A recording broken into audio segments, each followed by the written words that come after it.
certainly need four-wheel drive, load just to keep control.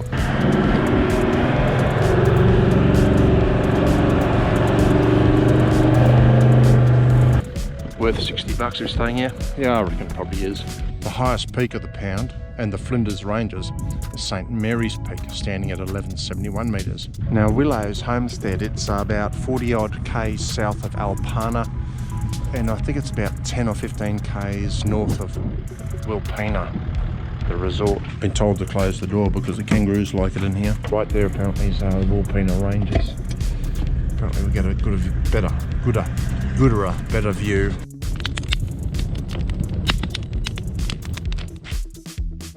Pulled in last night, and tonight we'll be at Willow's homestead, renowned for its Skytrek self-drive tour. They provide a whole bunch of information. If you're staying here, it costs $60 vehicle. We're about 2.5 k's into it. You need to leave before 10:30 in the morning. It's now 10:30, so say 2.5 k's into it. And there's a bunch of Aboriginal etchings around here. Some caves a little bit further back. And this is one of the larger natural springs around.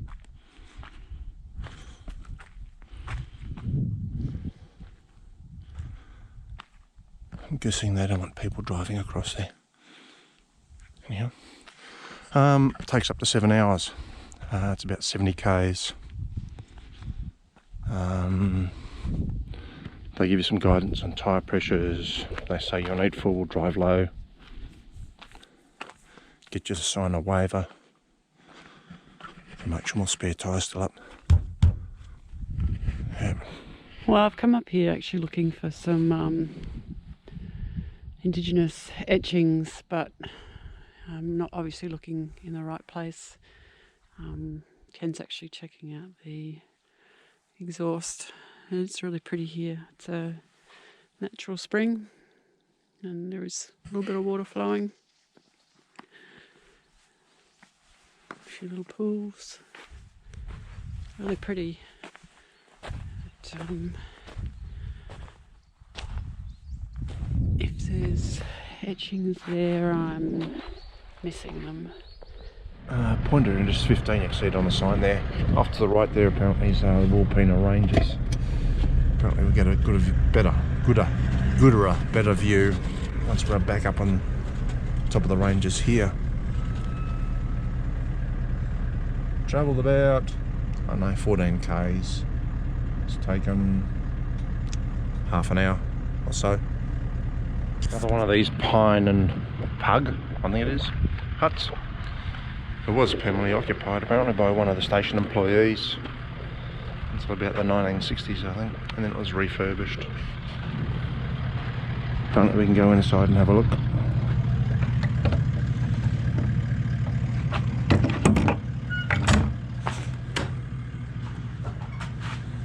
Bit of stuff in here.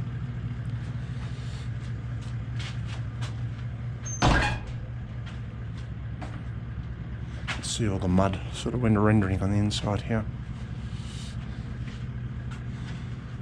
The chimney apparently collapsed. When was that, Prue? Recently due to a downpour. Yeah, recently. Last 10 or 20 years. There's a bit of flagstone on the floor as well. Been told to close the door because the kangaroos like it in here.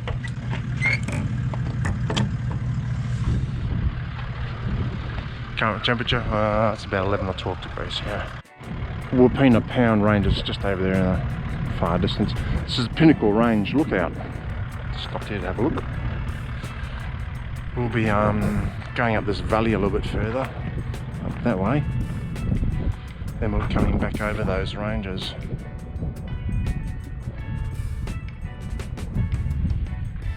There's a couple of huts out this way as well that you can stay in if you're keen. Now Willow's homestead, it's about 40 odd k's south of Alpana, and I think it's about 10 or 15 k's north of Wilpena, the resort, something like that. So we didn't travel very far from Alpana down to here.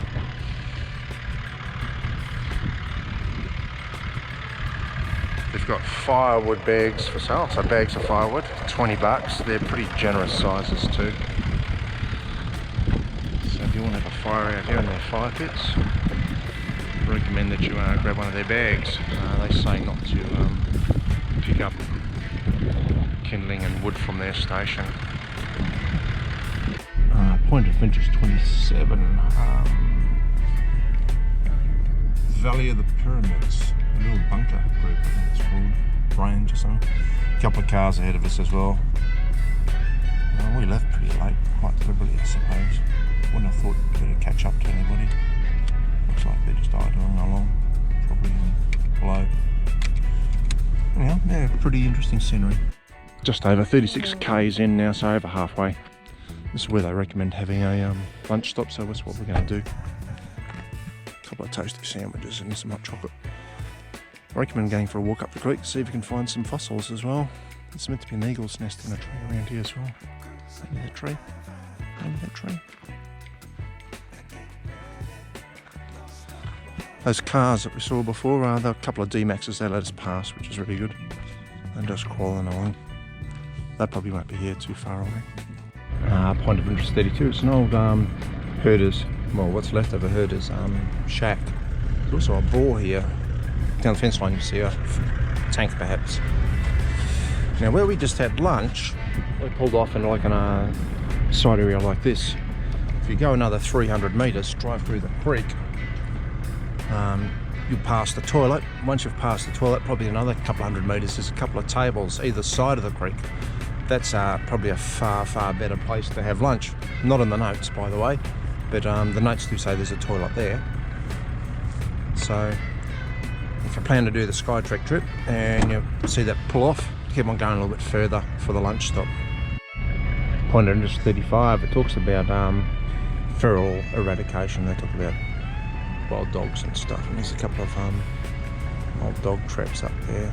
I think they're a bit more humane these days. They use a couple of grams of lead in baiting and stuff. Number 37 gives you an option to head straight back to the homestead without having to go over the four-wheel drive stuff. Straight ahead is the four-wheel drive stuff and the chook track's out to the right, so we'll see how we go, eh? It's a one-way track too, apparently, so we're going one way. Next point was pulled over here, number 39. Just past them on the left-hand side was yellowy sort of colours and red. Ochre cliffs. A lot of ochre in there, a very reddy colour. Along here anyhow. I'll get up a bit closer for you. There you go. A bit closer.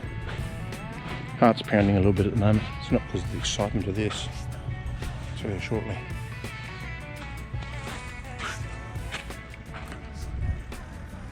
When you're a tour operator and you're driving these landcruisers and you park up, they actually turn off the car, leave the car in gear.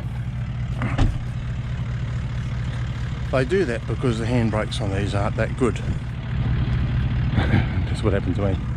Rolled from up there down to here. Car this time. Just saw some yellow in here, so get you over there and have a closer look, eh? I like walking through old creek beds. Just don't know what you'll see or find.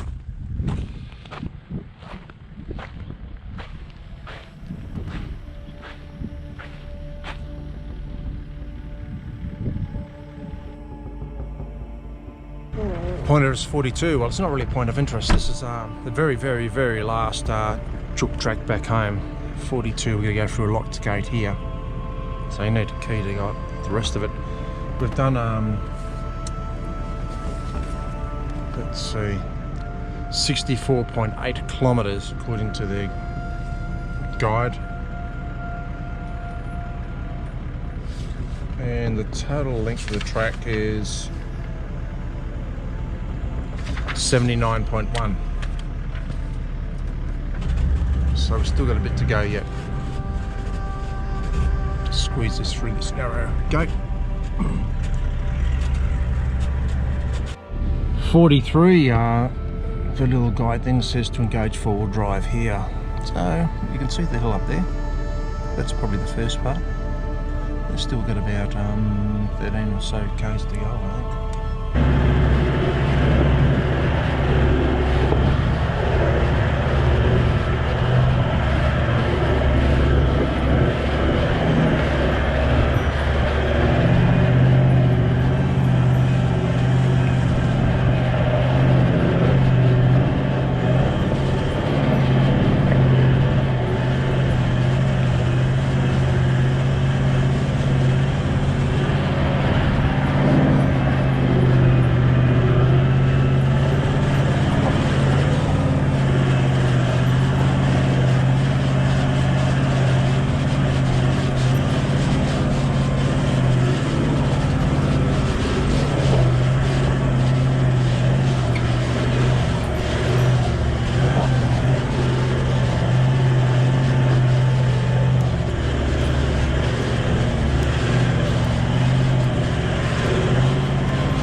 vision coming in here. Full low. Show you where we are. We're right there, and that's the track this morning. You can just see it down there in the valley. So we're just sitting above it. No lockers yet. Just past point of interest 44, which is Willow Springs. It's a permanent spring down there. Like a little gorge, similar to up this way, I suppose. It's very green. Point of interest 45, place called Prominent Hill, 360-degree views of the Flinders Ranges. Yeah, I didn't mention that. We're still in the Flinders Ranges. See sort of where we've come from. There's a track way down there. We've come in through down there.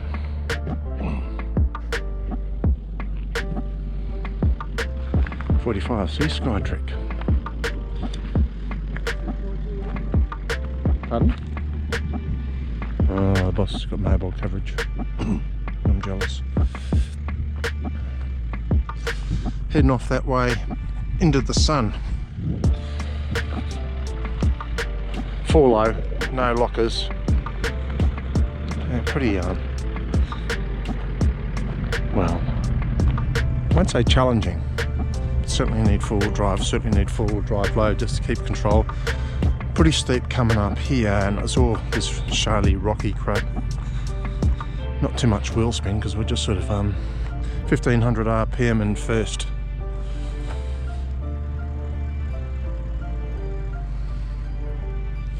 I like to say that's a Remarkables over there, but I think it is over that way somewhere.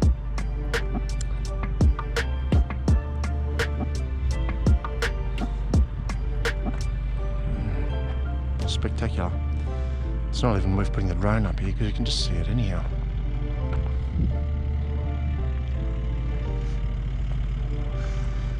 We're a little bit over 4 hours since we left this morning. I think we've still got about 8 or so Ks to go before we're back at the homestead. The speed we're going, that'll probably take an hour, I suppose, maybe a bit more. A bit higher than we were before. Way down that way. I think that's the hill over there that we're on. This is Vembata, a little sundial sort of thing here. Give us this stick on here so you can see where things are.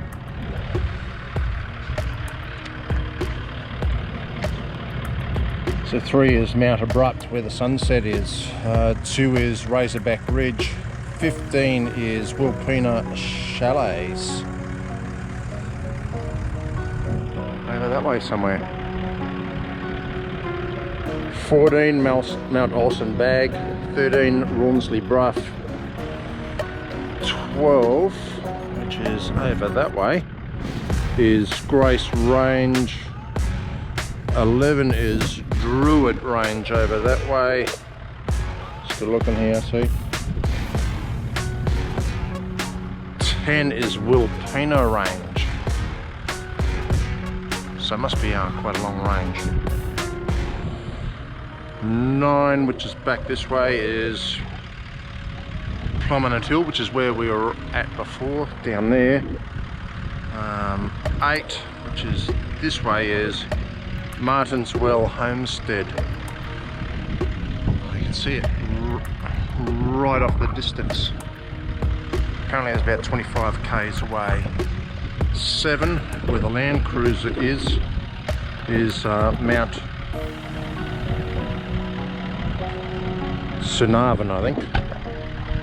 6, which is this way, Willow Springs Station Homestead, down there somewhere.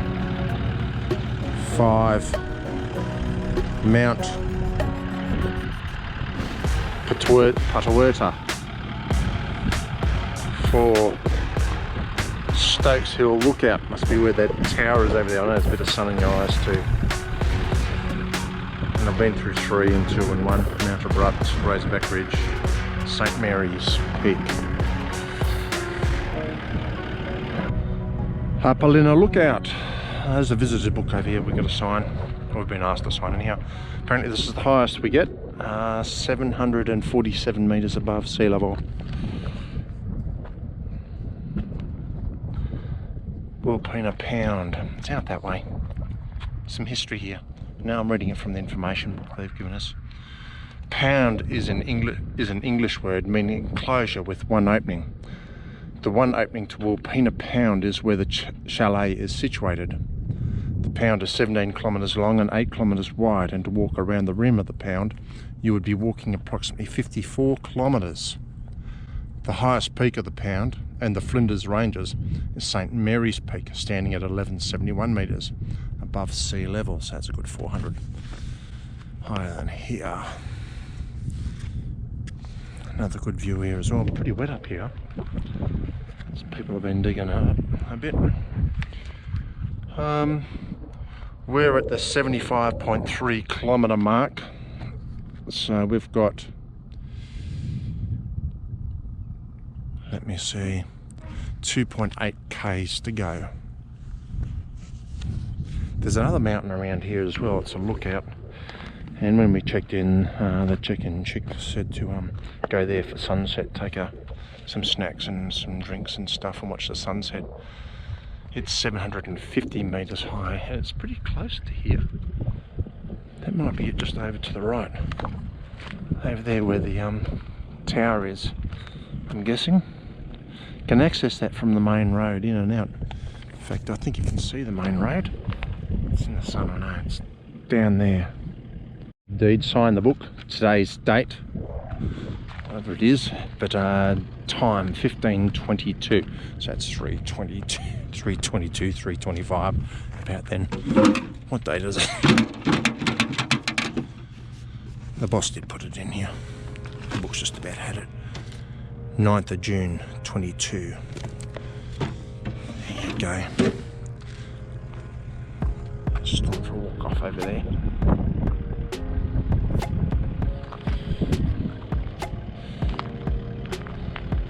Well, if this is the highest point of the track, it must be all downhill from here, you'd think.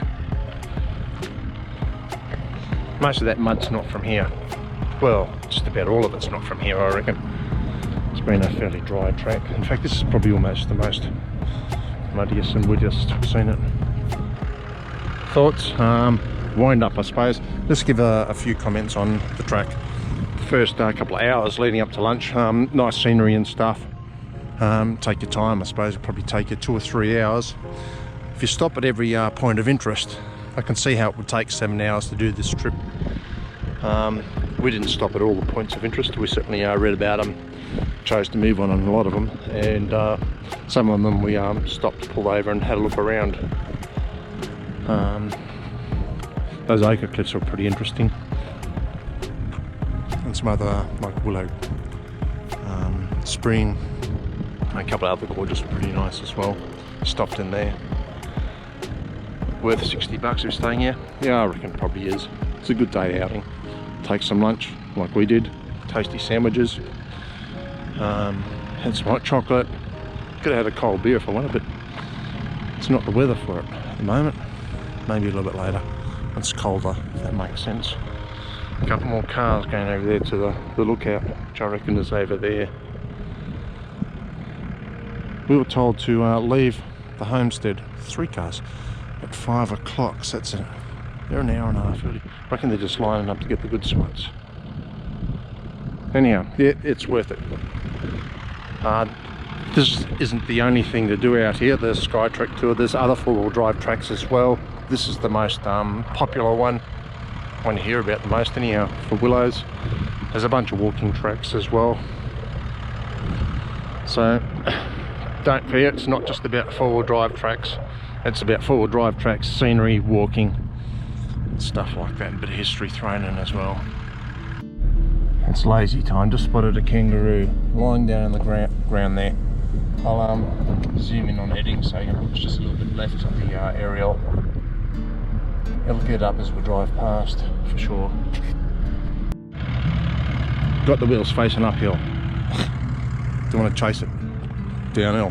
Willow Springs Homestead. So this is point of interest number 50 here. Our last thing, drop into the homestead.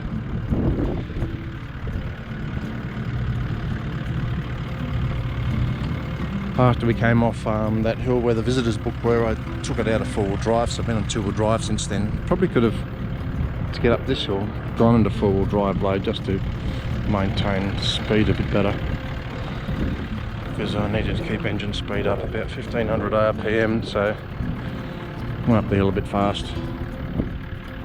Might use the brakes a bit down here too.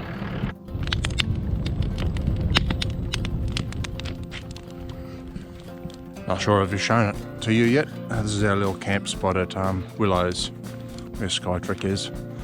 It's a private campsite. I think it's 3 or 4 that's suitable for caravans, and there's a whole bunch also suitable for like rooftop tents and campers and stuff like that.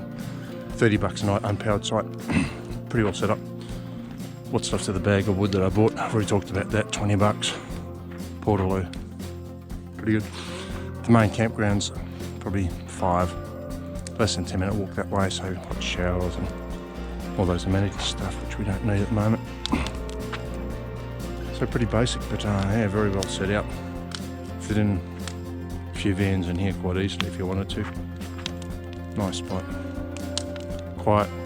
There is a track that goes across the top here to some of the other campgrounds, but it's one way, so it's not a thoroughfare.